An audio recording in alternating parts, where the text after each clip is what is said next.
वापस से हमारा सेशन वास्तव में अब हमारा रूटीन बनेगा, क्योंकि आप लोग भी हाँ तैयार हो। बताइए, ऐसा ऐसा जानवर, ऐसा जीव जिसके शरीर में नर और मादा के दोनों के लक्षण दिखाई दे, ते क्या कहते हैं?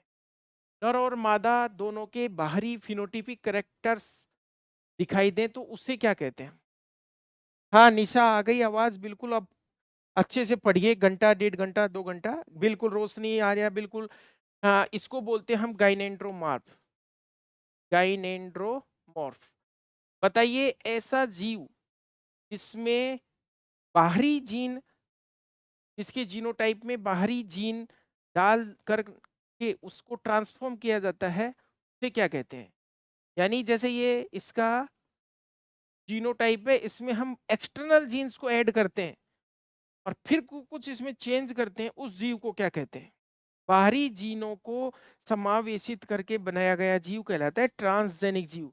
बिल्कुल, उसे कहते हैं ट्रांसजेनिक जीव। हाँ, आपके सामने दिया गया है 46 प्लस एक्स एक्स वाई। ये वाली अवस्था बताइए कौन से सिंड्रोम की है? बिल्कुल एस्ट्रोजेनिक नहीं है भाई, ये ट्रांसजेनिक है। हाँ, राजू, सुशील, बताइए ये कौन सी अवस्था है, कौन से सिंड्रोम की है? बिल्कुल, शुभम का आगे क्लाइनफेल्टर सिंड्रोम। Klinefelter syndrome. अगला बताइए, समर मेस्टाइटिस। समर मेस्टाइटिस किस बैक्टीरिया से होती है? समर मेस्टाइटिस किस बैक्टीरिया से होती है? कमल सोलंकी गलत है। हर्मेफ्रोडाइट वे जीव होते हैं जिनमें दोनों जनांग पाए जाते हैं, नर और मादा। एक ही जीव में मेल और फीमेल दोनों के सेक्स ऑर्गन्स पाए जाते हैं, उसको हर्मेफ्रोडाइट कहते हैं। आकांक्षा, समर मेस्टाइटिस बिल्कुल कॉर्नी बैक्टीरियम। बिल्कुल सही है, कॉर्नी बैक्टीरियम। हाँ, अगला प्रश्न रहेगा मेरा। बताइए, नीले रंग की मवाद किस बैक्टीरिया से होती है? नीले रंग की पस। विच बैक्टीरिया फॉर्म्स ब्लू कलर पस इन वुंड? कौन सा जीवाणु जो है नीले रंग की मवाद बना देता है? क्षितिज गलत है आपका, स्यूडोमोनास है। स्यूडोमोनास है। स्यूडोमोनास बैक्टीरिया है नीले कलर की, तो मवाद घाव में बना देता है। हाँ भाई। अगला बताइए, ऐसा घाव जिसके किनारे कटे फटे हों। कटे फटे हों मीन्स इस तरह का कोई तार से हुआ घाव है, इस तरह का, तो उस वुंड को क्या बोलते हैं? बताओ मुकेश, बी हैप्पी, सुईवाल। बिल्कुल, एल आ गया, मतलब लेसरेटेड वुंड। Lacerated wound. बताइए, ऐसा घाव जिसको हम सर्जरी के लिए इंसिजन देकर के स्टरलाइज कंडीशंस में हम बनाते हैं, उसे क्या कहते हैं? उसे एक तो बोलते हैं सर्जिकल वुंड। सर्जिकल वुंड जिसको हम इंसाइज देके खुद बनाते हैं, एसेप्टिक कंडीशंस में बनाते हैं, बिल्कुल निजर्म करके, जीवाणु रहित करके बनाते हैं, सूक्ष्म जीव रहित करके बनाते हैं। अब इसका एक नाम और है सर्जिकल वुंड का, उसको क्या कहते हैं? साक्षी, ब्रजेश, हेमा, सर्जिकल। बिल्कुल, सर्जिकल का दूसरा नाम पूछा है जीरो। वेरी गुड, रोशनी ने बता दिया इसको। जीरो हावर वुंड कहते हैं, जीरो हावर वुंड कहते हैं। अगला क्वेश्चन रहेगा, छोटे बछड़ों में होने वाला फ्रैक्चर कौन सा होता है? छोटे बछड़ों की हड्डियों में कौन सा फ्रैक्चर होता है? मुकेश, हेमा, विष्णु, आगे आंसर। छोटे बछड़ों की, पवन, बिल्कुल ग्रीन स्टिक, सही है, सही बात है। ये 75-57 नाम चेंज करे भाई, उसमें होता है ग्रीन स्टिक फ्रैक्चर। बताइए, मैं सामने आपके फोटो बता रहा हूँ, ये देखिए, इस तरह से हमने यहाँ हड्डी पे जोर से मारा और इस तरह से ये पॉइंट बना, यहाँ से रेखाएं इस तरह से निकली। इस फ्रैक्चर को पहचानो, ये कौन सा है? राजू, आर्यन, कुशल, जांगी, बताइए ये कौन सा है? बिल्कुल, पवन का सबसे पहले कम्युनिटेड फ्रैक्चर है ये। कम्युनिटेड है, मल्टीपल नहीं है भाई, किसी बिंदु पर। जैसे शीशा चटकता है आजकल, जो ग्लास आता है, वहां पॉइंट पर तेजी से प्रहार करने पर वहां फ्रैक्चर लाइन एक ही बिंदु पर आकर मिलती है। तो इस तरह का जो फ्रैक्चर है उसको बोलते हैं कम्युनिटेड कम्युनिटेड फ्रैक्चर। हाँ भाई, इस तरह का फ्रैक्चर। अगला प्रश्न रहेगा, तो घोड़ी में या किसी भी पशु में, ज्यादातर घोड़ी में प्रसव से पूर्व जो स्तन ग्रंथियों का स्राव आता है उसे निकाला जाता है, तो उस स्राव को क्या कहते हैं? प्रसव से पहले स्तन ग्रंथियों से स्राव आने लग जाता है, यदि हम कोशिश करें निकाले तो उसको क्या बोलते हैं? बिल्कुल शुभम पाटीदार, वैक्सिंग बोलते हैं उसको, वैक्सिंग बोलते हैं। बहुत अच्छी बात है भाई। वैक्सिंग के अलावा आप बताओगे बीस्टिंग क्या होती है? हाँ भाई, डॉक्टर वैक्सिंग कहते हैं उसको। उसके अलावा बताओ भाई, ये बीस्टिंग क्या होती है? बीस्टिंग। राजू, देवेंद्र, वैक्सिंग, साक्षी गौतम, सही है waxing.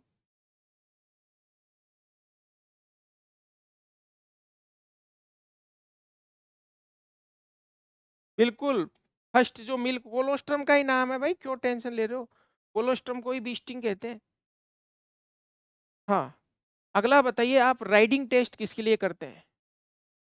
Riding test, riding test किसमें? हीट डिटेक्शन का टेस्ट है राइडिंग टेस्ट।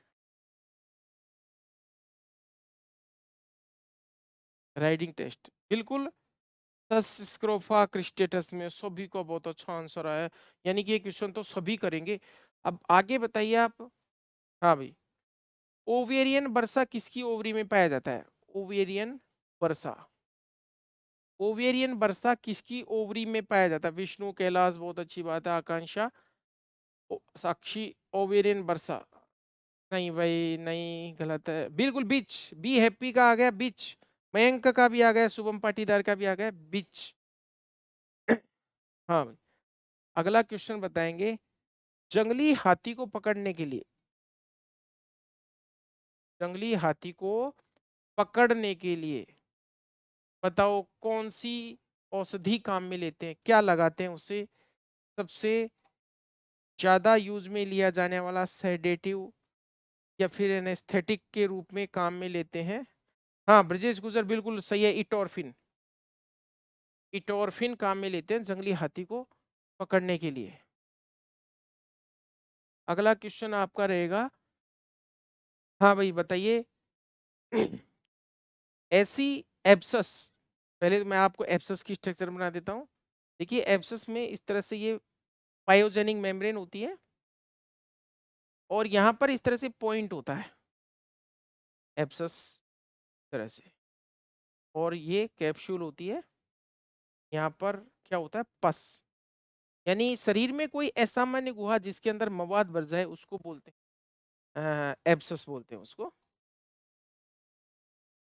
एब्सस। तो एब्सस का जो ट्रीटमेंट होता है यहाँ, इसको पहले तो राइपन करते हैं। राइपनिंग ऑफ एब्सस मतलब इसे पकाते हैं। पकाने का मतलब इस पर या तो कोई लेप लगाते हैं या इसको बांधते हैं, जिससे इसका क्या है, टेम्परेचर बढ़ जाता है। टेम्परेचर बढ़ने के कारण यहाँ पर जो बैक्टीरिया की एक्टिविटी बढ़ जाती है, और एक्टिविटी बढ़ने से यहाँ ब्लड फ्लो, जैसे हमने बांधने की जगह हम यहाँ पर क्या लगा देते हैं, कुछ काउंटर रिटेंट्स लगा देते हैं, जिससे क्या होता है, यहाँ ब्लड फ्लो बढ़ जाता है। ब्लड फ्लो बढ़ने से यहाँ इसमें इसकी राइपनिंग जल्दी होती है, और इसका पस जो है, ये वाली वाल कमजोर हो जाती है, जिससे इसका पस निकल जाता है। पस निकालने के बाद हम इसका ओपन वुंड की तरह क्या कर देते हैं, ट्रीटमेंट। चलो ठीक है, यहाँ से हम हटे। क्वेश्चन हमारा रहा कि बताइए, ईयर हिमेटोमा कौन सी डॉग की ब्रीड में सबसे ज्यादा होता है? Year haematoma, year haematoma, year haematoma. Criss cross चीरा लगाते हैं, बिल्कुल ठीक है भाई। कौन सा डॉग है? लेब्रा। सतीश, दीपक, देवेंद्र, लेब्रा। मिहिप, विकास, सभी का सही है लेब्रा। हाँ भाई। अगला प्रश्न रहेगा मेरा आपसे, बताइए। लेब्रा सही है सभी का भाई।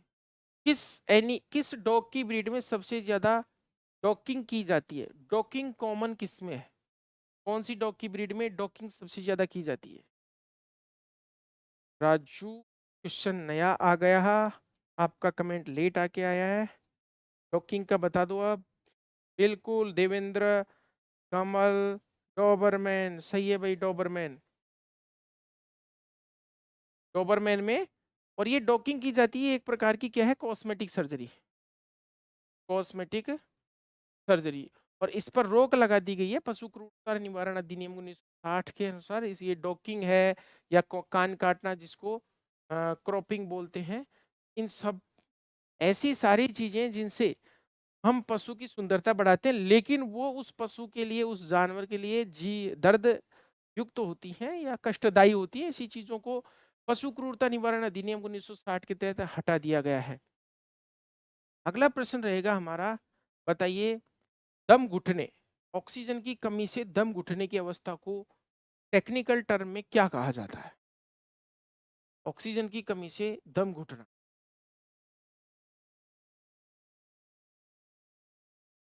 बिल्कुल दीपक का आ गया, एस्फेक्सिया।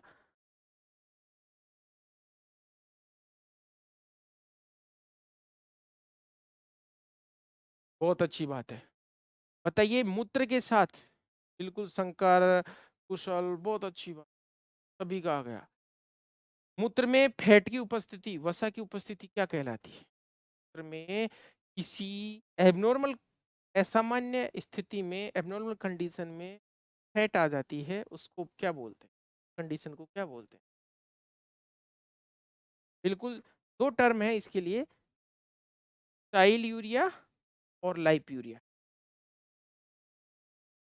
और जब मल के साथ या गोबर के साथ वसा ज्यादा आती है उसको बोलते हैं स्टेटोरिया।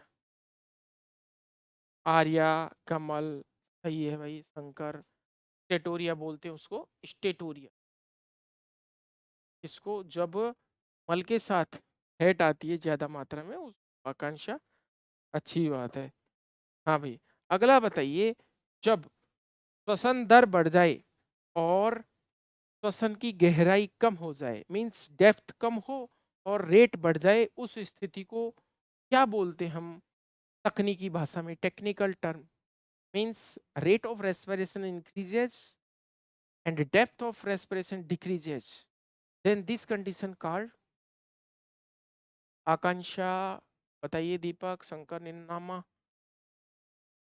कमल का आया सबसे पहले, पोलिप्निया। आकांक्षा का भी आ गया पोलिप्निया। मुकेश, मिहिप, पोलिप्निया, आर्या, पोलिप्निया, पोलिप्निया।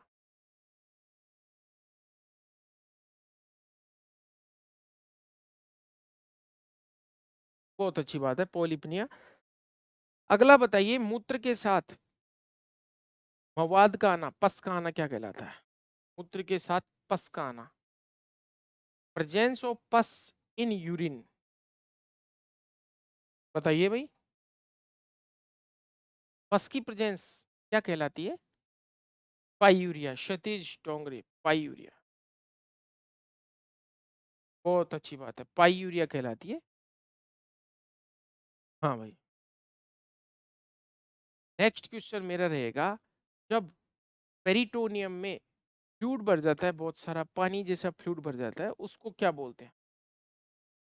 उदर गुहा में, पेरिटोनियम में बहुत सारा फ्लूइड जमा हो जाता है, पानी जैसा तरल, से क्या कहते हैं? एसाइटिस। आकांक्षा का गया, बहुत अच्छी तैयारी है भैया, एसाइटिस। एसाइटिस, कमल का भी आ गया, विष्णु, एसाइटिस कहलाता है। और संपूर्ण शरीर में जब एडिमा हो जाए उसको क्या बोलते हैं?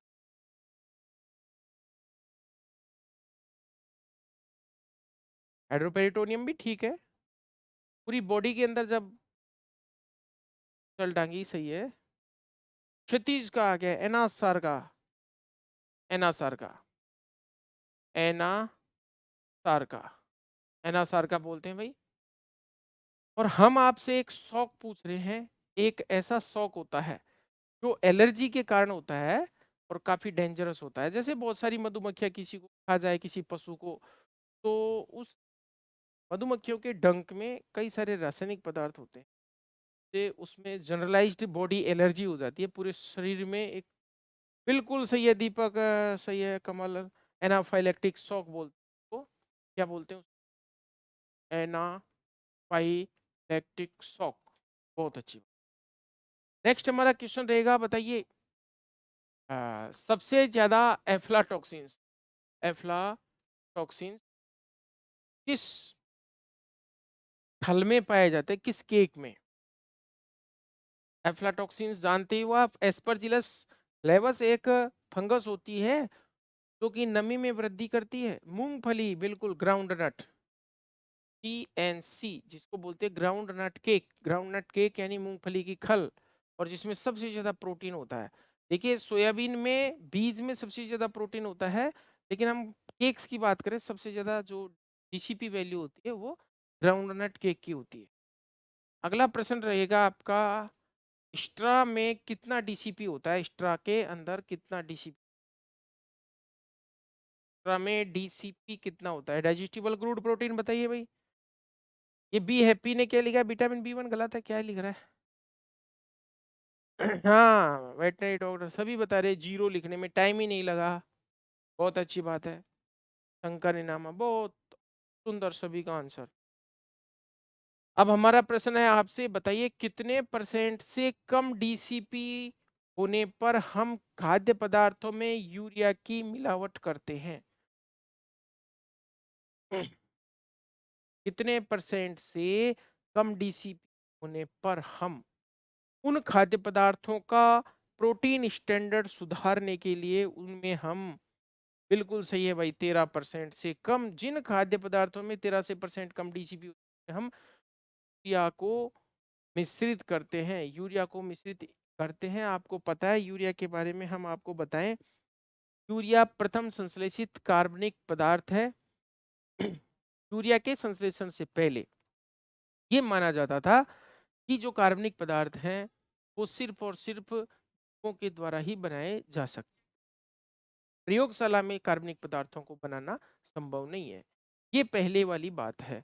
बर्जीलियस ने एक सिद्धांत दिया था जिसको जैव सातत्य का सिद्धांत कहते हैं। उसके बाद इस सिद्धांत को सन 1900 में 1900 में फुलर नामक वैज्ञानिक ने यूरिया को बना करके, यूरिया का संश्लेषण करके, और इसको फेल किया था, मतलब इसको गलत बताया था कि ऐसा नहीं है, हम प्रयोगशाला में भी कार्बनिक पदार्थ बना सकते। तो प्रथम संश्लेषित कार्बनिक पदार्थ था यूरिया, और यूरिया को बनाया जाता है, या यूरिया का निर्माण होता है कार्बन डाइऑक्साइड और अमोनिया गैस से। ये दोनों ही आपको पता है शरीर के अंदर उपस्थित होते हैं। नाइट्रोजनी अपशिष्ट पदार्थ जो शरीर में होते हैं, उनसे यूरिया प्रोड्यूस सॉरी उससे अमोनिया बनती है, और अमोनिया और ये कार्बन डाइऑक्साइड दोनों दोनों गैसें जो है लीवर के अंदर एक चक्र होता है, को आर्निथिन चक्र बोलते हैं, या उसको क्रेब्स सेंसिलेट साइकिल भी बोलते हैं। इस साइकिल के द्वारा यूरिया का निर्माण करती हैं। तो यूरिया का निर्माण होता है लीवर में, के बाद ये ब्लड में पहुंच जाता है। अब ब्लड में यूरिया जैसे जैसे बढ़ने लगता है, वैसे वैसे यूरिया को किडनी के द्वारा फिल्टर करके और उत्सर्जी पदार्थों के रूप में निकाल दिया जाता है। अब कई बार किडनी खराब हो जाती है कि जिसलिए डायलिसिस पर रखना पड़ता है पेशेंट को। तो किडनी का काम है रक्त में से अपशिष्ट पदार्थों को निकालना, और प्रोटीन मेटाबॉलिज्म के बाई प्रोडक्ट या एक्सक्रीटरी प्रोडक्ट के या उत्सर्जी पदार्थ के रूप में यूरिया का निर्माण होता है। तो इस यूरिया का नॉन रूमिनेंट्स में खाने में कोई उपयोग नहीं है। नॉन रूमिनेंट्स के लिए यूरिया टॉक्सिक होता है, क्योंकि ये एल्केलोसिस करता है, वापस से पेट में जाकर के ये अमोनिया में टूट जाता है, अमोनिया और CO2 में। और आपको पता है अमोनिया गैस क्षारीय प्रकृति की होती है। इस तरह से देखिए, अमोनिया में क्षारीय होने का ये इस प्रकार अमोनिया का सूत्र है, उसमें लोन पेयर होता है। तो एक तरह से लुइस बेस का काम करती है, क्योंकि उसके पास लोन पेयर डोनेट करने के लिए है। तो अमोनिया क्षारीय प्रकृति होती है, इसलिए एल्केलोसिस करती है। अब कई बार हम रूमिनेंट्स को भी ज्यादा मात्रा में यूरिया दे देते हैं, या जिसको यूरिया टॉक्सिसिटी या यूरिया पॉइजनिंग कहते हैं। कई बार पशु यूरिया खा लेता है गलती से ज्यादा मात्रा में, तो वो रूमिनल एल्केलोसिस से ग्रसित हो जाता है, और ऐसी कंडीशन में हमें उनको एसिटिक एसिड देना चाहिए, और ठंडा पानी देना चाहिए। ठंडा पानी देने का कारण है, रूमन के जो बैक्टीरिया है वो 39 डिग्री सेंटीग्रेड या 101.5 डिग्री फ़ारेनहाइट पर ज़्यादा वर्क करते हैं। 33 से ऊपर टेम्परेचर हो गया, तब वो रूमन के बैक्टीरिया फर्मेंटेशन की क्रिया ज़्यादा करते हैं, तो वो फर्मेंटेशन की क्रिया रुक जाए और उस यूरिया को अमोनिया और CO2 में तोड़ना कम हो जाए। और साथ ही साथ जो टूटी है उसको एसिटिक एसिड यानी सिरका यानी विनेगर वो न्यूट्रलाइज करते हैं। क्या आपको पता है ये क्षार है, एसिटिक एसिड अम्ल है, दोनों मिलकर के जल और लवण बनाते हैं।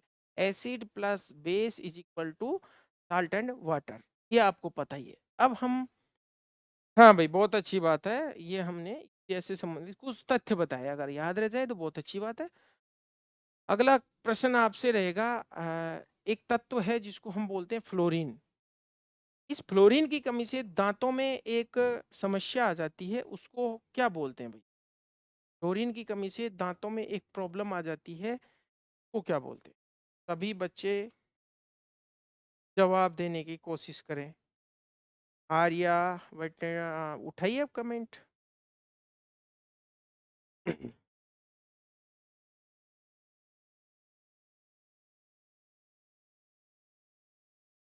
अब देखिए मैं आपको बताता हूँ, हमने आपसे प्रश्न पूछा, बहुत अच्छी बात है, आपने बिल्कुल बिना सोचे समझे इसका आंसर दिया, और इसी से सिद्ध होता है कि आप कितना ध्यान रखते हैं। लाइव क्लासेस में यही तो समझाना चाहते हैं हम आपको, बी केयरफुल। हमने एक कमी पूछी है, फ्लोरीन की कमी से डेंटल कैरीज हो जाता है। बच्चे ने रट रखा है फ्लोरीन मतलब फ्लोरोसिस, अरे वो अधिकता से होती है, फ्लोरीन की अधिकता से फ्लोरोसिस होता है, कमी से होता है डेंटल कैरीज, कमी से होता है डेंटल कैरीज, और अधिकता से होता है फ्लोरोसिस। अगला प्रश्न आप मेरे को बताएंगे, हाँ भाई, किस तत्व की अधिकता से एल्कली डिजीज हो जाता है? बताइए किस तत्व की,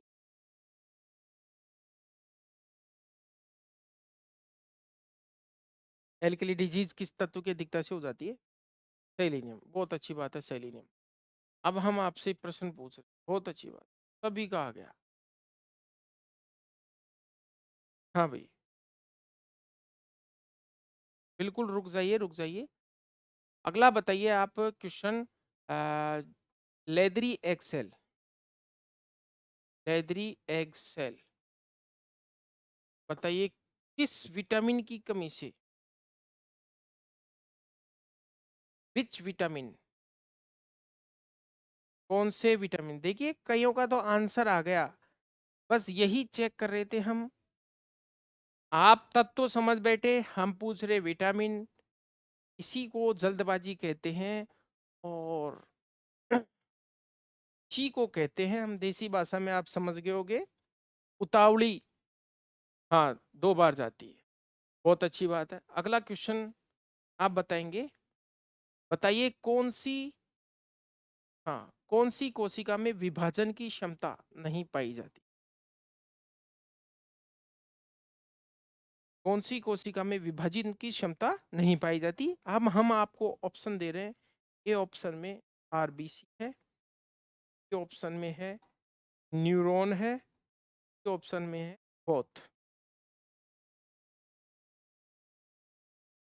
पवन ने दोनों बता दिए, लेकिन ज्यादातर बच्चों के गलत है। हम बोथ, आरबीसी एंड न्यूरॉन, हाँ यही, इसी को हम बोलते हैं आपकी जल्दबाजी, फिर आप उतावले बन गए हो, और फिर हम आपका गलत करवा देंगे। बताइए कौन सी, कौन सी अस्थि जीभ, कौन सी अस्थि जीभ, अब कुछ तो आंसर दे देंगे, लेकिन अभी आंसर दे नहीं रहे।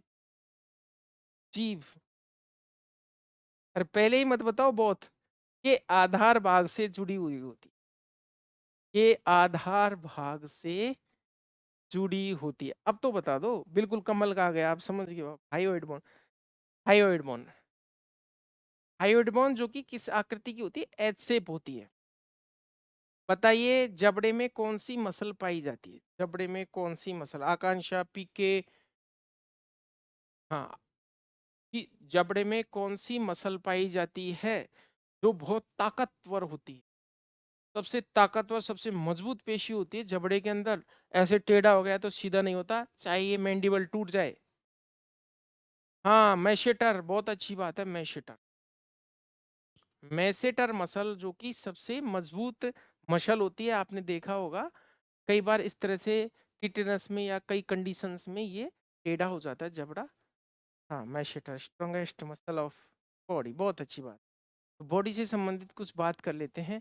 बताइए, खोपड़ी में तितली जैसी हड्डी कौन सी होती है? खोपड़ी में तितली, जानते हो बटरफ्लाई, तितली जैसी अस्थि कौन सी होती है?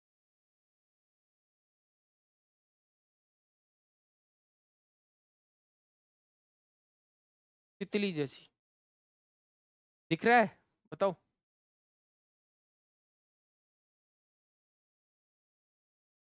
हाँ, कोशिश करी भाई। तितली जैसी हड्डी होती है स्फिनोइड, स्फिनोइड। ये एटलस क्या बता रहे हो आप? खोपड़ी में थोड़ी होती है एटलस, एटलस तो स्कल के बाद वाला पोर्शन है। आपने अभी नहीं पढ़ा, फिर मैं स्टार्ट हो जाऊंगा सुनाना। देखिए मैं बताता हूँ, चलो सुना ही देता हूँ। जो कंकाल तंत्र है, स्केलेटन सिस्टम है, उसको दो भागों में बांटा है। एक तो अक्षय कंकाल और एक उपांगीय कंकाल। अक्षय कंकाल में यानी एक्सेल स्केलेटन में चार संरचनाएं आती हैं, skull, vertebral column, ribs and sternum, ये चार स्ट्रक्चर आती है अक्षय कंकाल में। उपांगीय कंकाल में दोनों अग्रपादों और दोनों पश्चपादों, fore limbs and hind limbs का पूरा स्केलेटन आता है। इस तरह से बॉडी का पूरा कंकाल बनता है, चाहे जानवर की बॉडी हो चाहे अपनी बॉडी हो। अपन इरेक्ट पोस्चर में रहते हैं, तो इनको हम हाथों को जो फोरलिम के रूप में मान सकते हैं। अब हम आपसे पूछ रहे हैं कि क्या वर्टिब्रल कॉलम की फर्स्ट वर्टिब्रा नहीं है एटलस? फिर आप एटलस को खोपड़ी में क्यों डाल रहे हो? खोपड़ी से जुड़ी हुई है स्कल के आधार भाग से। स्कल की लास्ट बोन जो होती है, जिसको हम बोलते हैं ऑक्सीपिटल बोन, और उस ऑक्सीपिटल से एटलस जुड़ी हुई होती है। एटलेंटो ऑक्सीपिटल जॉइंट बनाती है, जिसको हम बोलते हैं यस जॉइंट, ये वाला यस जॉइंट। और जो एक प्रकार का हिंज जॉइंट भी है, खोपड़ी को इस तरह से हम मोड़ दें तो पीछे की साइड नहीं हो सकती। ये हिंज जॉइंट है एक प्रकार का, जिसको यस जॉइंट बोलते हैं, जो एटलस और ऑक्सीपिटल के बीच में बना होता है। सेकंड जो जॉइंट होता है एटलस फर्स्ट वर्टिब्री, जो जिसके और सेकंड वर्टिब्री जिसको हम बोलते हैं एक्सिस, के बीच में ये नो वाला जॉइंट होता है। हाँ, या, बहुत अच्छी बात है। पहले तो बताते नहीं, फिर या कहते हो। बताओ, तितली जैसी इस हड्डी के अंदर एक खांच होती है, एक कैविटी होती है, जिसको बोलते हैं सेला टर्सिका गुहा। सेला टर्सिका गुहा। इस सेला टर्सिका गुहा में एक ग्लैंड स्थित होती है, एक ग्रंथि स्थित होती है। उसका नाम बताओ देवेंद्र सिंह, बताओ। इस सेला टर्सिका जो कैविटी जो कि स्फिनोइड बोन के अंदर होती है, बिल्कुल पीयूष ग्रंथि, बहुत अच्छी बात है। पीयूष ग्रंथि, पिट्यूटरी ग्लैंड जिसको बोलते हैं हम। अब पीयूष ग्रंथि से चलते हैं। बताइए, इसके पश्च पिंड से एक हार्मोन निकलता है, जो कि पिटोसिन कहलाता है। एस न्यूरो हाइपोफाइसिस, जो कि, हाँ, जो कि पीयूष ग्रंथि का पश्च पिंड कहलाता है, न्यूरो हाइपोफाइसिस से एक पिटोसिन लिखा है भाई। ऑक्सीटोसिन का ही नाम है पिटोसिन। ऑक्सीटोसिन हार्मोन को लव हार्मोन कहते हैं। छोटा हार्मोन है, शरीर में शीघ्रता से विस्तृत हो जाता है और बहुत ही तेजी से ये शरीर में, हाँ, ऑक्सीटोसिन। बताइए, एक हार्मोन होता है जिसको पिट्रोसिन कहते हैं। पोस्टीरियर पिट्यूटरी का एक हार्मोन है जिसको पिट्रोसिन कहते हैं। वो बताओ आर्या, पवन, मुकेश, पिट्रोसिन किसको बोलते हैं? बिल्कुल, हाँ, एडीएच या वेसोप्रेसिन को ही पिट्रोसिन कहते हैं। ऑक्सीटोसिन और ये दोनों। हाँ भाई, अगला प्रश्न आपके लिए रहेगा, शरीर की सबसे कठोर हड्डी कौन सी है? सबसे कठोर means hardest bone, hardest bone of body, कठोर पूछा है, ध्यान करना। आकांक्षा, देवेंद्र, कैलाश, वाह, बताइए। बिल्कुल, ब्रजेश का तो आ गया, ब्रजेश गुजर का। पिट्रस टेम्पोरल। अरे ये इनेमल हड्डी थोड़ी है भैया, इनेमल तो दांत पे पाया जाता है, दांत में एक, हाँ, पिट्रस टेम्पोरल। देखिए, खोपड़ी में एक टेम्पोरल बोन होती है जिसके दो भाग होते हैं, एक तो स्क्वेमस टेम्पोरल टेम्पोरल और एक पीटरस टेम्पोरल, जिसमें पीटरस टेम्पोरल सबसे कठोर हड्डी होती है। अगला प्रश्न मेरा रहेगा, मुर्गे के शरीर या मुर्गी के शरीर की सबसे लंबी अस्थि बताइए। सबसे लंबी, longest bone of fowl. Kailash, Pawan, Devendra बता दीजिए।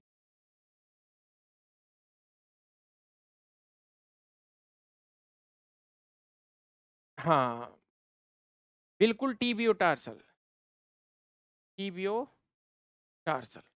अगला प्रश्न रहेगा, बताइए मुर्गी में एक फर्कुला अस्थि पाई जाती है।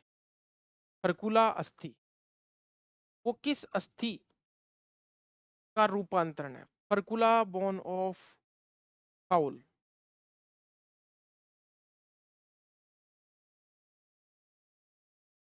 हाँ, कमल। बताइए बताइए भाई। क्लेविकल। किसको बोलते हैं? क्लेविकल। हाँ, अगला प्रश्न मेरा रहेगा, मुर्गी में एक कील बोन होती है। कील बोन होती है जो कि नौकाकार होती है। बताओ किस अस्थि का, नौकाकार मतलब बॉट शेप इस तरह से, बताओ किस अस्थि का रूपांतरण है?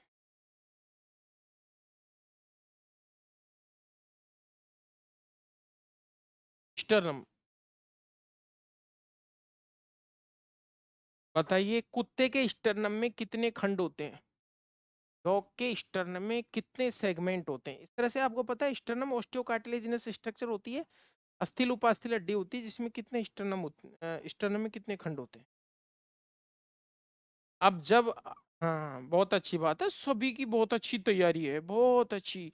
एक ने 8 लिखा है, या तो पता नहीं, मेरे को ऐसे लग रहा है शायद आपको एक दूसरे के कमेंट दिख जाते। कैलाश ने 7 लिख दिया, चलो ठीक। चलो तो अब बताएंगे आप। अगला प्रश्न, बताइए घोड़े में कितने मेरु तंत्रिकाएं यानी स्पाइनल नर्व होती हैं? हॉर्स में कितनी स्पाइनल नर्व होती है? स्पाइनल नर्व बताइए भाई।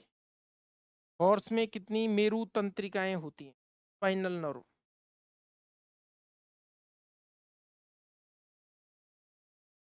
आपके सामने ये लो स्क्रीन देखो मोबाइल की। 12, 8, 39। गलत है, सभी का गलत है, अभी तक एक का भी आंसर सही नहीं है। कुशल, पवन, सभी को मैं दिखा रहा हूँ इस गलत आता। बिल्कुल सभी का गलत। बिल्कुल नहीं। 42, 42 जोड़ी मेरु तंत्रिकाएं। हाँ, अब 40 पे पहुंचे हैं, अब 42 पे पहुंच जाएंगे, कोई बात नहीं। अब आ गए 42, वाह वाह वाह, क्या बात है। तो बैल में बता दो, बैल में कितनी जोड़ी स्पाइनल नर्व होती हैं? देवेंद्र ब्रजेश बताइए, बैल में बताओ। ऑक्स में या फिर बुल में? बात एक ही है, प्रजाति तो एक ही है। हाँ, देवेंद्र का आ गया 37, वेरी गुड। चलो ठीक है, अपने में बता दो, मानव में बता दो। मानव का भी तो पता रहे आपको, थोड़ा सा देखें किसने अच्छे से पढ़ा है 10th 12th।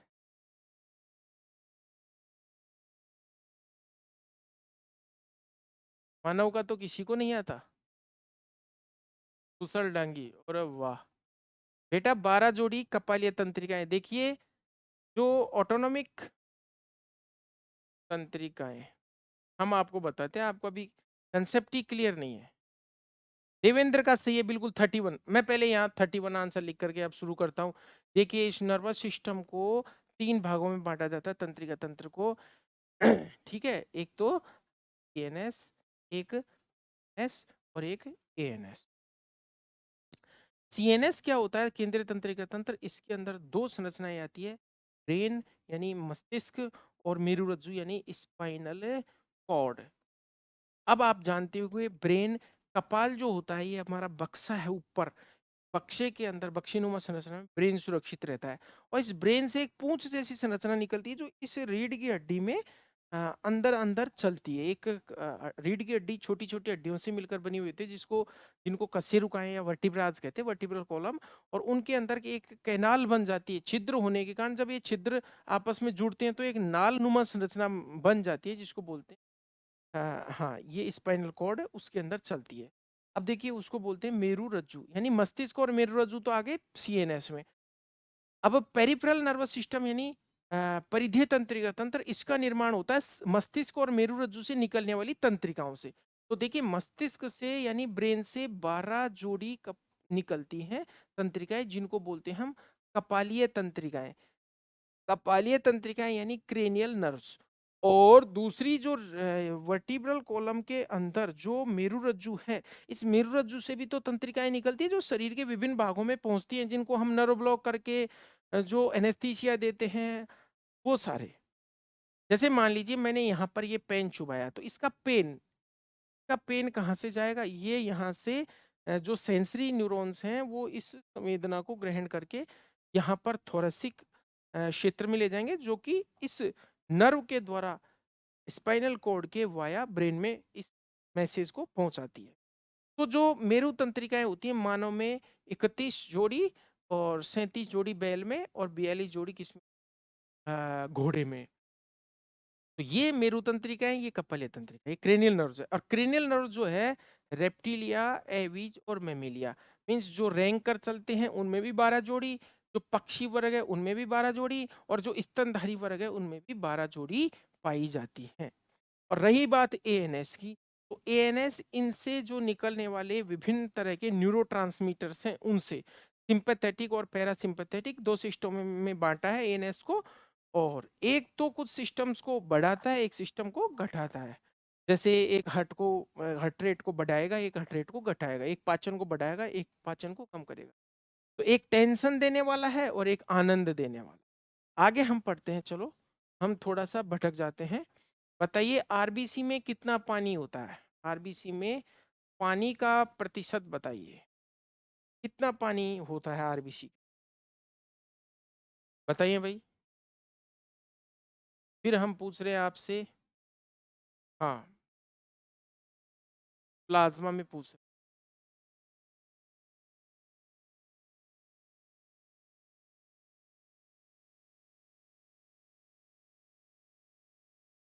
किनार, राजू, कुशल, अरे 92% कहाँ गया? अरे भाई देखिए आरबीसी में जो पानी की मात्रा होती है 62 to 72% होती है, अच्छे से याद रख लेना। और जो प्लाज्मा है इसमें है 92% वाटर। देखिए आपसे छल हो गया ना, आपके दिमाग में तो बस प्लाज्मा का पानी भरा हुआ है। प्लाज्मा 92%, और अगर ब्लड में पूछ ले तो वही 82% ब्लड में। तो इस तरह से, हाँ भाई प्लाज्मा में पूछे तो याद। अगला प्रश्न रहेगा, बताइए घोड़े की नाल जैसा केंद्रक किस डब्ल्यूबीसी का होता है? यानी हॉर्स शू, घोड़े के जूते जैसा जो न्यूक्लियस होता है किस? मोनोसाइट, बहुत अच्छी बात है कमल। आरबीसी का नहीं होता भैया, आरबीसी का तो खांसे घोड़े की नाल जैसा बता रहे हो आप। मोनोसाइट, मुकेश का भी आ गया, मुकेश धवर। तो हम आपको बता देते हैं, लो अभी हाँ मोनो। देखिए इधर देखिए आप, तो ये आरबीसी, डब्ल्यूबीसी और ये प्लेटलेट्स, ये तीन तरह की रक्त कणिकाएं होती हैं। रक्त कणिकाएं कैसे? ये ब्लड है, ब्लड में दो कंपोनेंट्स होते हैं, प्लाज्मा और एक कणिकाएं कॉर्पस्कल्स, तीन तरह की होती है। आरबीसी को बोलते हैं हम इरिथ्रोसाइट्स, और आरबीसी के निर्माण की क्रिया को बोलते हैं इरिथ्रोपोइसिस। इरिथ्रोपोइसिस निर्माण की क्रिया को बोलते हैं। और एक हार्मोन होता है इरिथ्रोपोइटिन जो कि किडनी से निकलता है, जो कि आरबीसी के निर्माण को प्रेरित करता है। तो इसका जो निर्माण होता है आरबीसी का, वो बोन मेरो में होता है वयस्क अवस्था में। और जीवन की विभिन्न अवस्थाओं में इसका निर्माण अलग अलग जगह होता है। जैसे अर्ली एम्ब्रियोनिक है, उसके बाद नवजात में है, उसके बाद वयस्क में है, उसके बाद वृद्धावस्था। अर्ली एम्ब्रियोनिक स्टेज में आरबीसी यॉर्क सैक के अंदर बनती है। यॉर्क सैक आपने सुना होगा, एक भ्रूणीय झिल्ली है, चार भ्रूणीय झिल्लियां होती हैं, एम्ब्रियोनिक मेम्ब्रेन्स होती हैं चार, कोरियन, एलेंटोइस, एमनियोन और एक यॉर्क सैक। इन चारों में से यॉर्क सैक में बनती है। उसके बाद धीरे धीरे स्प्लीन है, लीवर है इनमें, और ये बनती बनती बोन मेरो में बनने लग जाती है। उसके बाद वृद्धावस्था में जो चपटी हड्डियां हैं कंकाल तंत्र की, जैसे स्कैपुला है, रिब्स है, इनमें ओल्ड एज में। तो आरबीसी से संबंधित तथ्य नहीं जान करके हम डब्ल्यूबीसी से संबंधित पढ़ रहे थे। देखो बच्चों ने इनको दो भागों में बांटा है, ग्रेन्युलोसाइट और एग्रेन्युलोसाइट। बच्चे सोच रहे होंगे ये तो हमको ही आता है। बहुत अच्छी बात है, आपको आता है तो। ग्रेन्युलोसाइट्स को फिर से बांट दो, इसमें एसिडोफिल, बेसोफिल और न्यूट्रोफिल्स में। एग्रेन्युलोसाइट्स को दो भागों में बांट दो, लिम्फोसाइट और मोनोसाइट। बहुत अच्छी बात है, आपको आता है तो। ये भी आता है सब। और नई चीज ये एसिडोफिल्स है। एसिडोफिल्स का न्यूक्लियस इस तरह से दो पालियों में विभक्त होता है। ये बेसोफिल्स है, इनका न्यूक्लियस कैसा होता है, किडनी शेप। और ये न्यूट्रोफिल्स है। न्यूट्रोफिल्स का जो न्यूक्लियस होता है वो 2 से लेकर के और 7 पालियों में बटा हुआ होता है। ये लिम्फोसाइट्स है। लिम्फोसाइट्स का जो न्यूक्लियस होता है वो काफी हिस्सा घेर लेता है इसके सेल का। और ये है मोनोसाइट। और मोनोसाइट सबसे बड़ी डब्ल्यूबीसी होती है, जिसका जो न्यूक्लियस होता है इस तरह से हॉर्स शेप होता है, घोड़े की नाल जैसा। अब आपके सामने पूरी डब्ल्यूबीसी आ गई 5 तरह की: acidophil, basophil, neutrophil, lymphocyte, monocyte. देखिए एसिडोफिल्स बहुत कम होती है संख्या में, इनको इओसिनोफिल्स भी कहते हैं।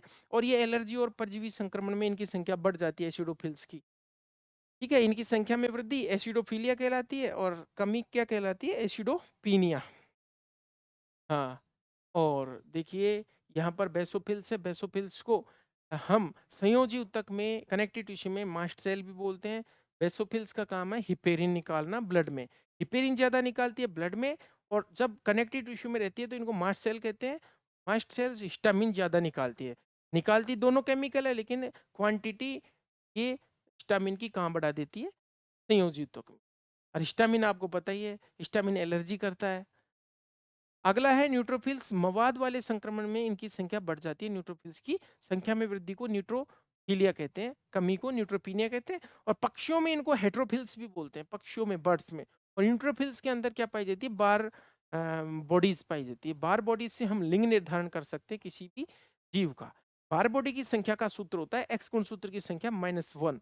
अब यहाँ पर देखिए बार काय निकालें। अब आपसे मैं प्रश्न पूछ लूं, जेनेटिक्स का एक प्रश्न है कि बताइए ये क्लाइनफेल्टर सिंड्रोम से ग्रसित कोई अ, नर है इस तरह से, तो बताइए इसमें बार बॉडी की संख्या कमेंट में बता दीजिए। क्लाइनफेल्टर सिंड्रोम से ग्रसित किसी जीव में नर, हाँ, बार बॉडी की संख्या बताइए, जिससे मुझे पता चले कि आप। बिल्कुल क्षितिज का सबसे पहले आ गया, बिल्कुल एक। बहुत अच्छी बात है, क्योंकि इसका सूत्र होता है एक्स गुण सूत्र की संख्या -1 के। और मोनोसाइट सबसे बड़ी है। अब आपसे पूछा जाए कोशिका की तुलना में सबसे बड़ा केंद्र किसका होता है, हाँ वो होता है लिम्फोसाइट्स का। अगला प्रश्न हमारा रहेगा, बताइए अलर्क रोग किसको बोलते हैं, अलर्क डिजीज, अलर्क रोग, अलर्क रोग किसको, कमल, देवेंद्र, क्षितिज। अलर्क डिजीज किसको बोलते हैं भाई, रेबीज को। क्षितिज कहा गया, बिल्कुल सही, रेबीज। अगला बताएं आप, धनुष टंकार, धनुष टंकार किस बीमारी को बोलते हैं, कुशल डांगी, बहुत अच्छी बात है। धनुष टंकार किस बीमारी को बोलते हैं,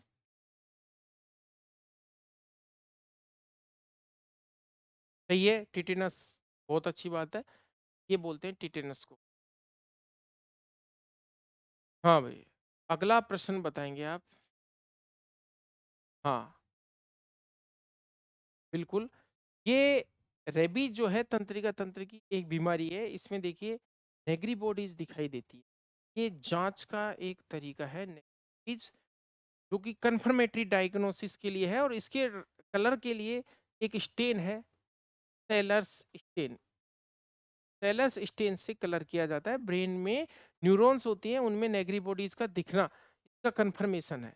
अब आप बताएंगे बैंक्स रोग किसको बोलते हैं, बैंक्स डिजीज, बैंक्स डिजीज बताइए। दीपक पाटीदार, आकांक्षा, बैंक्स डिजीज बताइए को बोलते हैं भाई।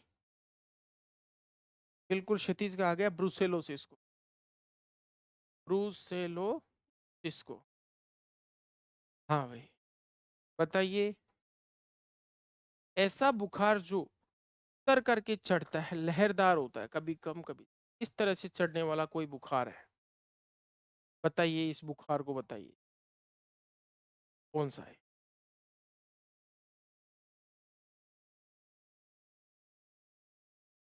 शंकर, निनामा, देवेंद्र। हाँ भाई, अंडुलेंट फीवर। अंडुलेंट है, अंडुलेंट बोल। अंडुलेंट यानी भागदार, सॉरी लहरदार, लहरदार।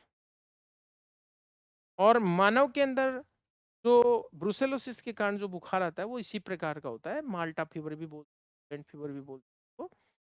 हाँ, मैं पूछ रहा था आपसे, झागदार से आया याद कि जो हम पशुओं को हरे लेग्यूम्स खिलाते हैं, जैसे किसी ने रिंज का बरसीम ज्यादा खिला दी, के कारण जो झागदार आफरा आता है, उस झागदार आफरे का कारण कौन सा पदार्थ है? पशुओं में जो झागदार आफरा या फ्रोथी फ्लोट आता है, उसका कारण क्या है, कौन सा? बिल्कुल देवेंद्र का आंसर आ गया, सेपोनिन। बहुत अच्छी बात है, सेपोनिन। सेपोनिन के कारण झागदार आफरा आता है। हाँ, अगला प्रश्न बताएंगे। अगला प्रश्न बताएंगे, डीएनए में कितने कार्बन की शर्करा होती है? तो हम डिऑक्सी राइबोस शर्करा कहते हैं, वो कितने कार्बन की होती है, बताओ। डीएनए में कितने कार्बन की शर्करा होती है? पवन, आकांक्षा, बताओ। ये क्वेश्चन भी गलत करोगे? सुशील कुमार तोमर, आपने डॉक्टर लगा रखा है नाम के आगे, बहुत अच्छी बात। 5 को हम पेंटोज शर्करा बोलते हैं। पेंटोज शर्करा दो प्रकार की होती है, राइबोस और डीऑक्सी। राइबोस वाली तो आरएनए में, और डीऑक्सी राइबोस वाली डीएनए में। हाँ, पेंटोज शर्करा होती है। बताओ, साइलेज बनाने के लिए सबसे अच्छी फसल कौन सी है? सबसे अच्छी फसल साइलेज के लिए,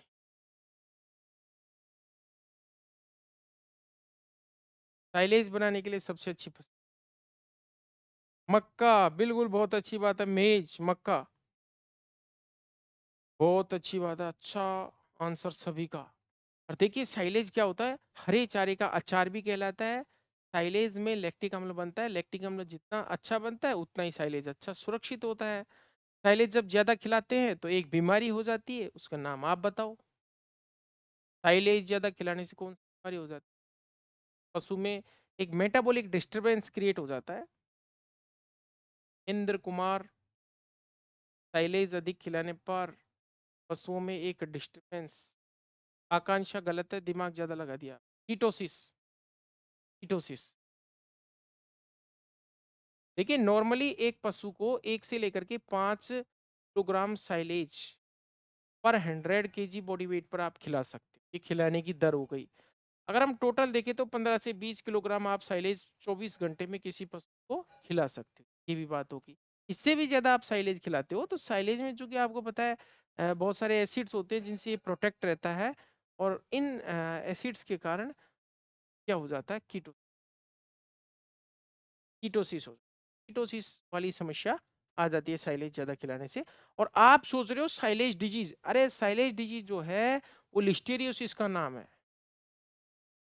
और लिस्टेरियोसिस साइलेज डिजीज को क्यों कहते हैं, या साइलेज से क्या संबंध है इसका? देखिए, साइलेज में कई बार चूहे पनप जाते हैं, चूहों को भी साइलेज को खाने में मजा आता है। चूहे वहां पर अपने उत्सर्जी पदार्थ छोड़ते हैं, मींगनी जिसको बोलते हैं हम, वो वहां पर छोड़ देते हैं, मूत्र छोड़ देते हैं, तो वहां से साइलेज जो है संक्रमित हो जाता है, जिसको इन्फेक्टेड साइलेज कहेंगे।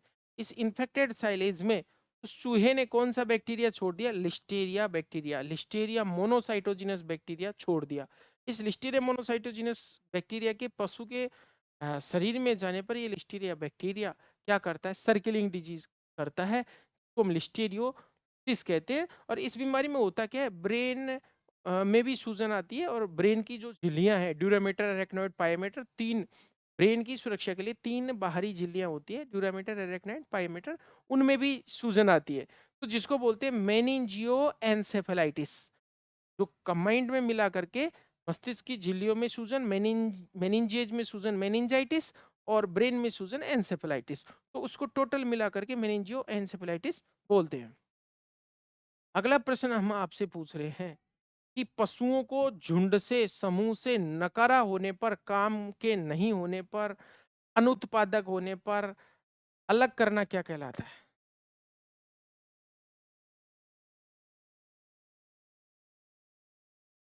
पशुओं को झुंड से अलग करना क्या कहलाता है? कलिंग। बहुत अच्छी बात है, कलिंग। अगर अनुपयोगी पाया जाता है कोई पशु तो उसे कल कर दिया जाता है, कल। कल मतलब समूह से उसे उसकी अनुत्पादकता या वृद्ध उम्र के हिसाब से या रोग के हिसाब से उसे अलग करना क्या कहलाता है? कलिंग कहलाता है। तो कलिंग और इसका जस्ट उल्टा होता है सिलेक्शन।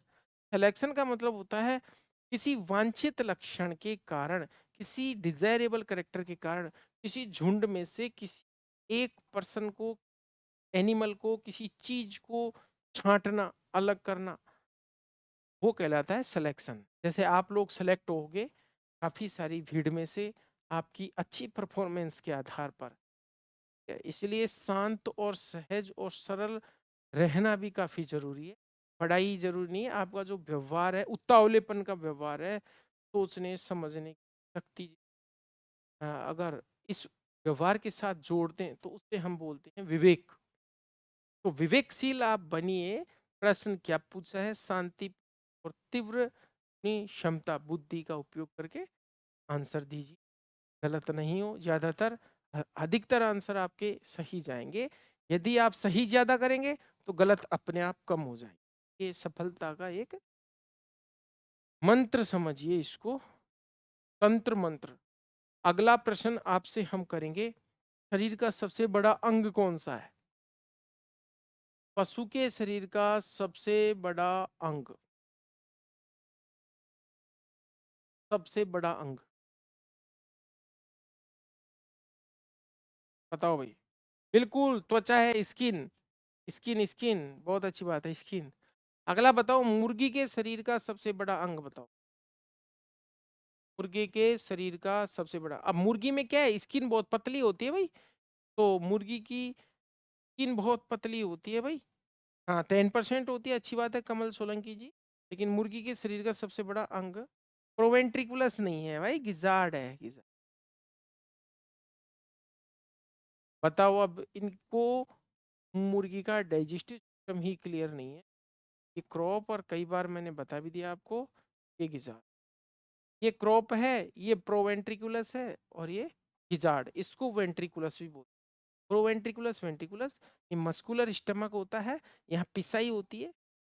ये ग्लैंडुलर स्टमक होता है, को सत्य आमाशय या ट्रू स्टमक भी कहते हैं। ये कहलाता है क्रॉप। यहाँ दाने इकट्ठे करती है मुर्गी। इसके बाद क्या आ जाती है? इंटेस्टाइन यानी आंत आ जाती है। अगला प्रश्न मैं आपसे पूछ रहा हूँ, ट्रिप्नोसोमा, ट्रिप्नोसोमा इवांसाई किस आकृति का प्रोटोजोआ होता है? ट्रिप्नोसोमा इवांसाई जो कि ऊंट में सर्रा डिजीज पैदा करता है, किस आकृति, किस शेप का होता है?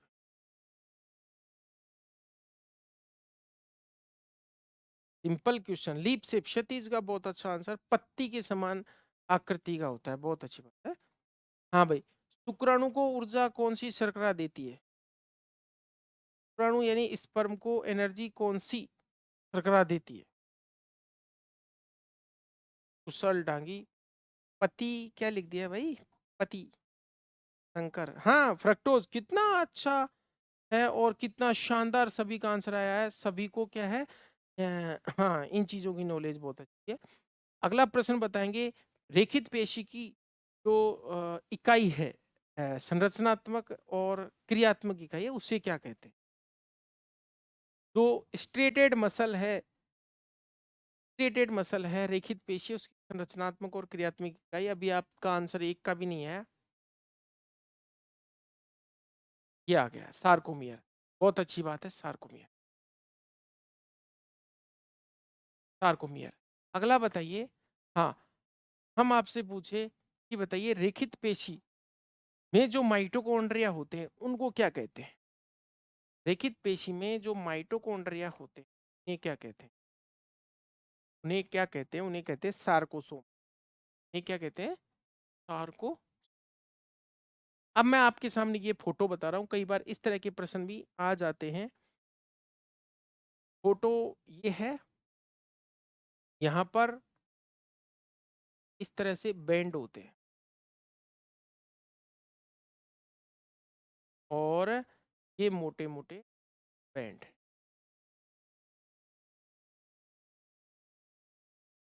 इस तरह से। ये दो मेम्ब्रेन हैं, इनको बोलते हैं जेड लाइन, को क्राउसे की झिल्ली भी।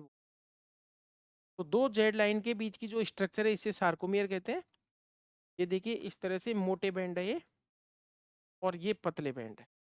मोटे बैंड को हम ए बैंड बोलते हैं एनाइसोट्रोपिक, और पतले बैंड को हम आई बैंड बोलते हैं।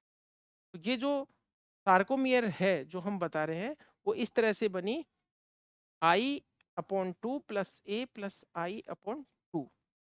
प्रश्न आपसे मैं पूछ रहा हूं, अब बताइए आप, ये एक काल्पनिक रेखा होती है ए बैंड को काटती हुई बीच में बराबर भागों में बांटती, इसे क्या कहते हैं? डॉक्टर सुशील का आ गया आंसर, एम लाइन। इसे क्या बोलते हैं? इसे एम लाइन बोलते हैं। बहुत अच्छी बात है, इसको एम लाइन बोलते हैं। बिल्कुल। अगला प्रश्न हमारा रहेगा अब, पेशी संकुचन के लिए कौन सा तत्व आवश्यक है? मसल के कॉन्ट्रैक्शन के लिए कौन सा तत्व आवश्यक है?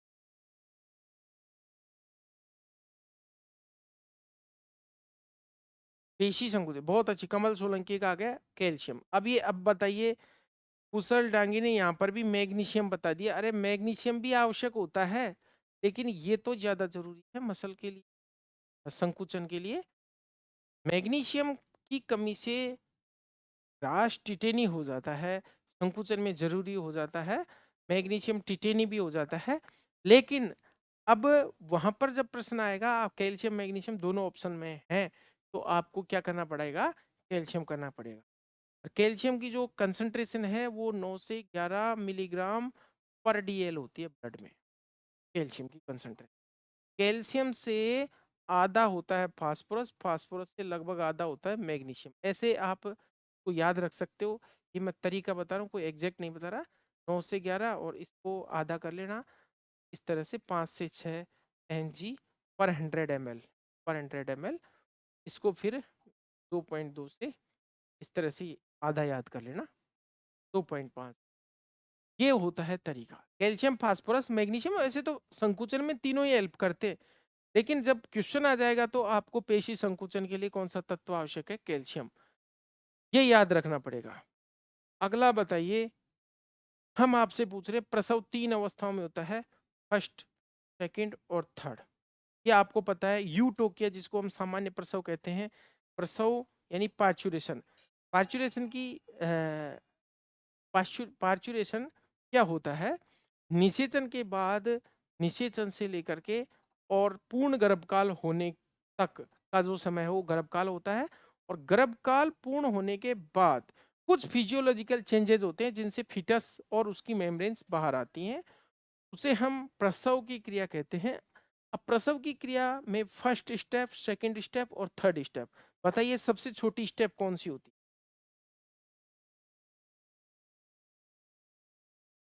सबसे छोटी स्टेप बताइए। तीनों स्टेप आशीष चौधरी, कमल, देवेंद्र, शंकर, कुशाल, इंद्रा, देव, डॉक्टर हाँ भाई, बहुत अच्छी बात है। सेकंड मुकेश, साक्षी गौतम, पवन, सभी का आ गया। सेकंड स्टेज सबसे छोटी स्टेज होती है क्योंकि इसमें फीटस निकलता है। देखिए फर्स्ट वाली में ये वाटर बैग्स आते हैं, सेकंड वाली में फीटस आता है, और थर्ड वाली जो होती है इसमें मेम्ब्रेन्स आती है जिसको हम बोलते हैं प्लेसेंटा। भ्रूणीय झिल्लियां बाहर निकलती है, भ्रूण के निकलने के बाद प्लेसेंटा गिराना। अब देखिए प्लेसेंटा कई बार लेट डिले कर देता है पशु गिराने में, 12 घंटे से भी ज़्यादा जब टाइम ले लेता है तो उसको हम रिटेंशन ऑफ प्लेसेंटा बोलते हैं। अब हम आपसे प्रश्न पूछ रहे हैं, बताइए, जवाब दीजिए। फर्स्ट वाटर बैग में कौन सा वाटर होता है? फर्स्ट वाटर बैग किसे कहते हैं? फर्स्ट वाटर बैग में कौन सा फ्लूइड होता है? आप में से फर्स्ट वाटर बैग में बिल्कुल एलेंट हो गया। आकांक्षा, पवन अच्छा आंसर है। क्षितिज हाँ भाई, फर्स्ट वाटर बैग में कौन सा एलेंटो फ्लूइड होता है। अगला प्रश्न आप बताएंगे।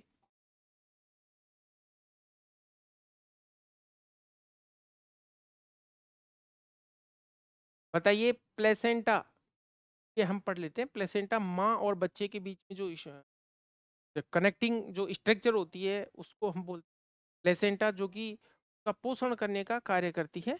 तो प्लेसेंटा में से पूछा हमने आपसे, जोनरी प्लेसेंटा किसमें पाया जाता है? जोनरी प्लेसेंटा, जोनरी प्लेसेंटा किसमें पाया जाता है?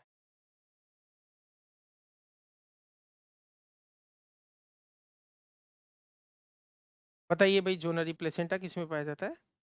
बिल्कुल कुतिया में, यानी बीच के अंदर जोनरी प्लेसेंटा पाया जाता है। हाँ, अगला प्रश्न हमारा रहेगा आपसे, गाय में किस प्रकार का प्लेसेंटा पाया जाता है? हम ऑप्शंस आपको दे रहे हैं। देखिए, एपिथीलियो कोरियल, सिंडेस्मो कोरियल, एंडोथीलियो कोरियल, इसमें से बताना है आपको। हमने आपसे पूछा जिसमें से बताओ। हाँ, कमल का आ गया आंसर, सिंडेस्मो कोरियल पाया जाता है। अगला प्रश्न हमारा रहेगा, घोड़ी में किस प्रकार का प्लेसेंटा पाया जाता है? इन ऑप्शंस में बताइए, इनमें से बताइए। घोड़ी के अंदर यानी मेयर के अंदर एपिथीलियो कोरियल, सिंडेस्मो कोरियल, एंडोथीलियो कोरियल, तीनों में से बता दीजिए मेयर के अंदर किस प्रकार का प्लेसेंटा पाया जाता है। बिल्कुल सभी का सही है, एपिथीलियो कोरियल पाया जाता है। अब आप बताइए, भारत में सबसे पहले एआई किसने की थी? किस डॉक्टर ने पैलेस डेयरी फार्म मैसूर में, कर्नाटक में, इंडिया में सबसे पहले आर्टिफिशियल इंसेमिनेशन किया था? बल आ गया भाई, पवन का सबसे पहले आया। डॉक्टर संपत कुमार ने सबसे पहले एआई की थी। हाँ अगला प्रश्न आप बताएंगे, ब्रेन शुगर, ठीक है, या फिर शरीर के लिए एनर्जी देने वाली ब्लड शुगर, ठीक है, या फिर जिसको हम तुरंत शक्ति देने वाली शर्करा कहते हैं, तुरंत शक्ति देने वाली शर्करा कहते हैं उस। नहीं, वो नहीं पूछ रहे हम, इससे बताइए।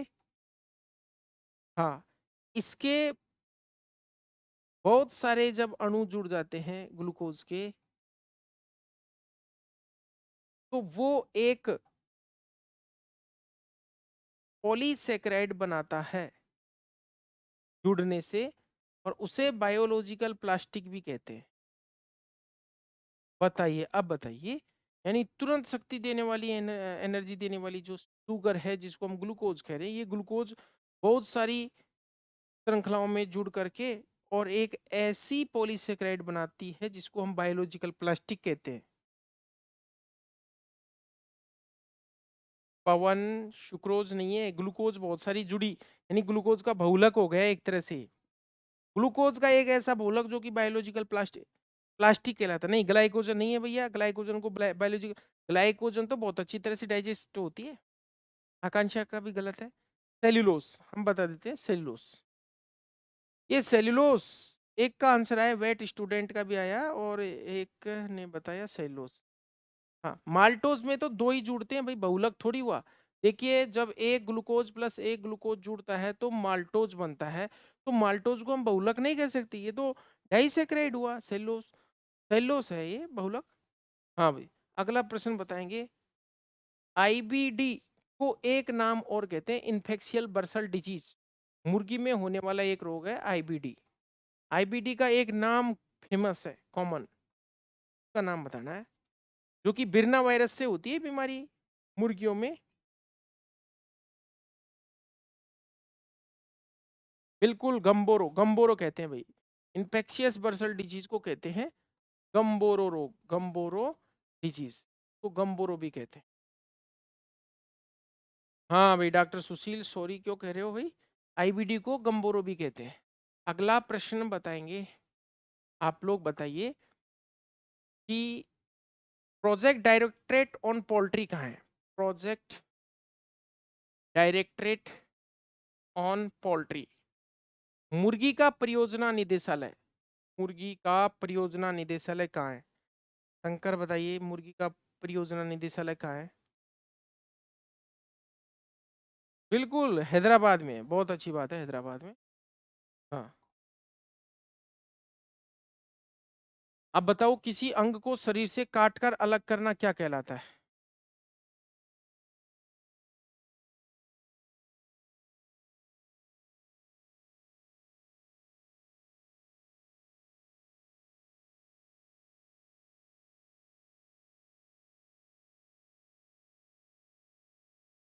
एम्पुटेशन अगर हम कहें तो बहुत अच्छा रहेगा। एम्पुटेशन यानी शरीर से काट करके अलग करना। हाँ टॉमी बोल सकते हो आप, लेकिन टॉमी प्रत्यय के रूप में या सफिक्स के रूप में लग रहा है। अगला बताइए एक प्रश्न, किसको विशबोन कहते हैं? विशबोन। और किसको ब्रेस्ट बोन कहते हैं? ब्रेस्ट बोन और विशबोन कौन कौन सी होती है? दोनों बता दीजिए। ब्रेस्ट बोन और विशबोन किन किन हड्डियों को बोलते हैं? विशबोन तो क्लेविकल को बोलते हैं, और ब्रेस्ट बोन किसको बोलते हैं? हम्म, ब्रेस्ट बोन, ब्रेस्ट बोन बोलते हैं स्टर्नम को। बिल्कुल सही है भाई, बिल्कुल सही है।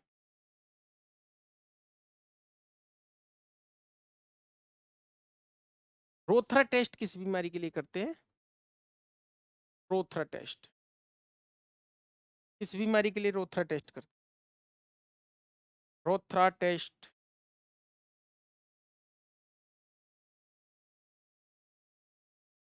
त्यागी जी कीटोसिस के लिए करते हैं, बहुत अच्छी बात है कीट। अगला प्रश्न आपका बताएंगे।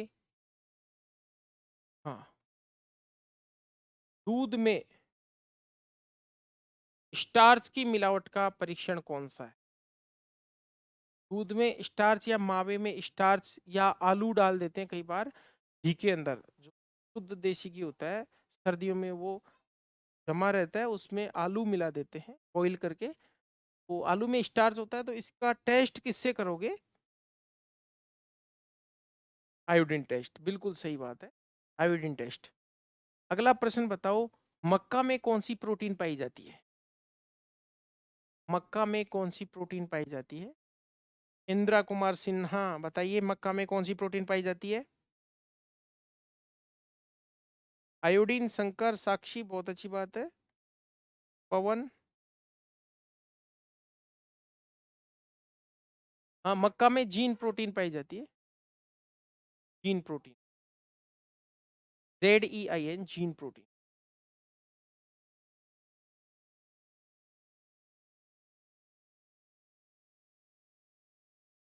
बताइए सबसे पहले कौन सा अमीनो अम्ल खोजा गया? फर्स्ट एमिनो अम्ल डिस्कवर्ड, सबसे पहले कौन सा अमीनो एसिड खोजा गया?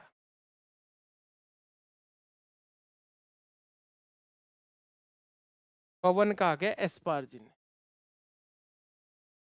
बताइए बिल्ली के लिए कौन सा एमिनो एसिड आवश्यक और अनिवार्य है? आवश्यक या अनिवार्य है, जो कि अतिरिक्त है, अतिरिक्त कह सकते हैं हम। बिल्ली के लिए अतिरिक्त आवश्यक अमीनो एसिड बताइए। टोरिन, बहुत अच्छी बात है, टोरिन। और इसी तरह से, हाँ आशीष देवेंद्र सभी का आ गया, देवेंद्र का भी आ गया। ये बी हैप्पी और ये नंबर सब हटा दीजिए, अपना नाम लिख लीजिए। मुकेश। बताइए मुर्गी का कौन सा है जो आवश्यक अतिरिक्त अमीनो? कमल का आ गया ग्लाइसिन। और इसी तरह से आप सुअर का भी बता दीजिए, सुअर के लिए आवश्यक, ये लिनोलेनिक, ये तो फैटी एसिड है भैया, हम तो एमिनो एसिड की बात कर रहे हैं देवेंद्र। हाँ, सुअर की बात कीजिए तो लाइसिन, बहुत अच्छी बात है कमल, क्लियर है ये। हाँ, अगला प्रश्न बताएंगे, बताइए आयोडीन किस अमीनो एसिड के साथ मिलकर के थायरॉक्सिन हार्मोन बनाता है? आयोडीन किस अमीनो एसिड के साथ मिलकर के थायरॉक्सिन हार्मोन बनाता है? ये इक्वेशन हो गई आपके लिए। आयोडीन के साथ कौन सा अमीनो एसिड या कौन से अमीनो एसिड के साथ आयोडीन जुड़ता है? नहीं आता पवन को? हाँ, टाइरोसिन, टाइरोसिन, टाइरोसिन के साथ।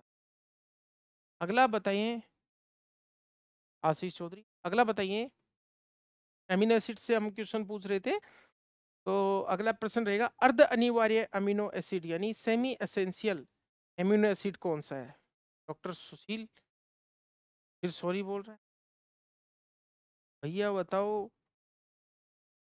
अर्ध अनिवार्य, आर्जिजिन, आर्जिनिन और हिस्टिडिन, ये दोनों अमीनो अम्ल जो हैं ये है सेमी एसेंशियल, अर्ध अनिवार्य ये दोनों। बताइए कौन से अमीनो एसिड ऊन के संश्लेषण के लिए या ऊन के निर्माण के लिए जरूरी है? पवन बताइए कौन से ऊन के लिए, ऊन की वृद्धि के लिए जिम्मेदार अमीनो अम्ल बताइए। मिथ्योनिन, देखिए तीनों बता देता हूं, एक तो सिस्टीन और एक सिस्टाइन और एक मिथ्योनिन, ये तीनों अमीनो अम्ल जो है ऊन के निर्माण के लिए बहुत अच्छे हैं। उनमें 4% क्या पाई जाती है? सल्फर। और ये सब क्या पाए जाते हैं? सल्फर युक्त अमीनो एसिड हैं ये सारे। और सल्फर युक्त विटामिन कौन से होते हैं? ये भी मैं बता दूं आपको, थायमिन और बायोटिन, B1 और B7 दोनों क्या होते हैं? सल्फर युक्त अमीनो अम्ल होते हैं। अगला प्रश्न आप हमें बताएं, बताइए व्हाइट मसल डिजीज किस विटामिन की कमी से होती है? व्हाइट मसल डिजीज किस विटामिन की कमी से होती है? ये देवेंद्र आशीष, व्हाइट मसल डिजीज आशीष का आ गया। हमने विटामिन पूछा और ये कौन सा बच्चा है, इसने सेलिनियम लिख दिया। तत्व, हम विटामिन ई, देखिए विटामिन ई और सेलिनियम दोनों एक साथ कार्य करते हैं, यानी सेलिनियम विटामिन ई का सहकारक है, एक साथ कार्य करते हैं, दोनों एंटीऑक्सीडेंट की तरह कार्य करते हैं। और जो बीमारियां विटामिन ई की कमी से होती है वो सेलिनियम की कमी से भी होती हैं, ये हम आपको पहले भी कई बार बता चुके हैं। अगला प्रश्न बताइए घोड़े की पटेला किस आकृति की? हॉर्स की पटेला, पटेला जिसे हम सबसे बड़ी सीसामोइड बोन कहते हैं, ये किस शेप की होती है? हॉर्स की पटेला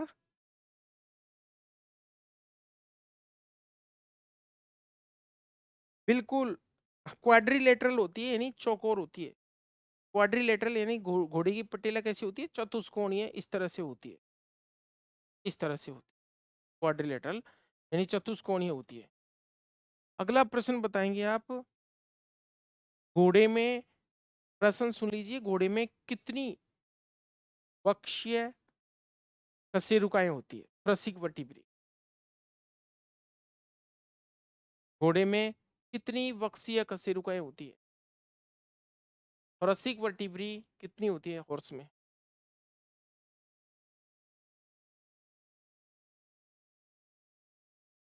एक पकड़ में आ गया जिसको मेरे को पकड़ना था। दीपक, दो पकड़ में आए, तीन पकड़ में आए, चार। अरे हमने कशेरुकाएं पूछा है, यानी वर्टिब्री कभी भी जोड़े में नहीं होती। ये रीढ़ की हड्डी, ये रीढ़ की हड्डी वाली हड्डियां कभी भी जोड़े में नहीं, सिंगल सिंगल होती हैं, एक एक। हमने पसली थोड़ी पूछा है जो आप जोड़े में बता रहे हो, रिब्स थोड़ी पूछा है, यही मेरे को पूछना था, इसीलिए शांति से। रिब्स होती है 18 पेयर, ये जोड़ी में होती हैं, ये सिंगल होती हैं। देखिए इस तरह से ये रीढ़ की हड्डी की जो हड्डियां हैं वर्टिब्रास, ये तो सिंगल ही होती है, पसलियां तो इनसे निकलती हैं इस तरह से।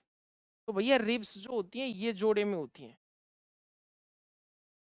ये आप लोग प्रश्नों को बिल्कुल भी ध्यान से नहीं सुनते, वहाँ भी ध्यान से नहीं पढ़ेंगे। इसलिए आज सुन लो, 8 से 10 क्वेश्चन आपके बिना वजह गलत होने वाले हैं। सिर्फ और सिर्फ विवेक की कमी, प्रैक्टिस की कमी आप में है तो है, वो हम सिद्ध कर रहे हैं आपके सामने लाइव टेस्ट से। तो ये थोड़ा-सा आप सुधारिए। ऑक्स में देखिए 13 जोड़ी क्या होती है? पसलियाँ होती हैं, रिब्स होती हैं। अब हम आपसे पूछते हैं कि ऑक्स में कितनी फ़ाल्स रिब्स होती हैं, असत्य पसलियाँ? आकांक्षा, हमने फ़ाल्स रिब्स पूछा, फ़ाल्स रिब्स।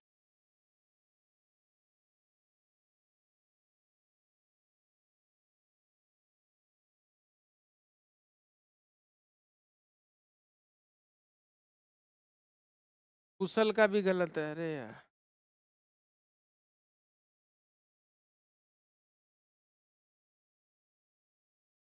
बिल्कुल, सुशील को भी नहीं आता।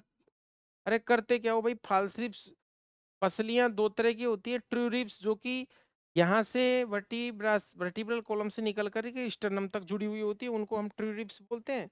जबकि फ़ाल्स रिब्स ये होती हैं, जो कि यहाँ आकर के नहीं जुड़ती हैं, जो रास्ते में ही रह जाती हैं। ठीक है? उनको हम, जैसे ये वर्टिब्रल कॉलम है और ये स्टर्नम है, यहाँ से निकली और यहाँ तक आ गई, ये ट्रू रिब है, ये ट्रू रिब है, ये ट्रू रिब है, ये ट्रू रिब है। लेकिन कुछ रिब्स यहाँ रह जाती है, उनको बोलते हैं हम फ़ाल्स रिब्स। तो आज की क्लास को हम यहीं विराम दे देते हैं और अगली क्लास में फिर हाजिर होंगे। थोड़ा आप सुधारिए, सब कुछ अच्छा है, आपका ज्ञान कम है, चल जाएगा। इतना जल्दी आप ज्ञान नहीं बढ़ा सकते जितना एग्जाम में कम समय में आप ज्ञान तो बढ़ाइए, जो बढ़ा रहे हैं उसी हिसाब से बढ़ाइए। लेकिन इस ज्ञान का उपयोग करना आपको आना चाहिए, और वो अभी भी आप में त्रुटियां हैं और आपको और हम सुधारने की कोशिश करेंगे। Thank you for watching.